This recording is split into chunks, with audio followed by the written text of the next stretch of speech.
Antonio says, hey, I want the chance to captain the fleet. Make me the captain of the fleet rather than this Chris guy. She goes, all right, Antonio, I'm going to flip a coin, heads or tails. Antonio calls heads, it's tails. So Christopher Columbus becomes the captain of the fleet. So the 4 ships set out. Antonio Cabot and his crew become very unruly. They're kind of upset because they think they can do a better job than Chris Columbus and his gang. So they turn mutinous. When that happens, they decide that their one ship, the Felipe Muniz, is going to sink all the other 3 ships to the bottom of the ocean. I don't know why they think 1 versus 3 is good odds, but who knows? They're that much better. Yeah.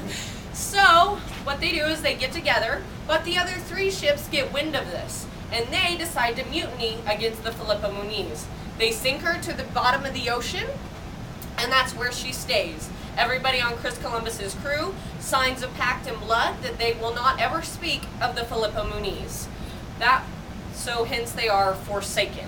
100 years later, a very large squall comes, picks the Felipe Muniz up off the bottom of the ocean floor, and throws it onto the fort which you are now standing in. You're standing in the fort where the squall is still going on, and the Forsaken are running rampant, killing everything in sight.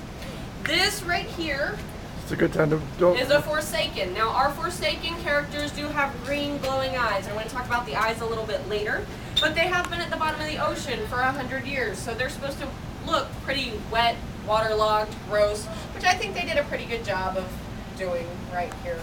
So that's one of the Forsaken. He's actually not a real character, he's just stationary. The real character is actually behind you in the prison cell, and he's meant to scare you.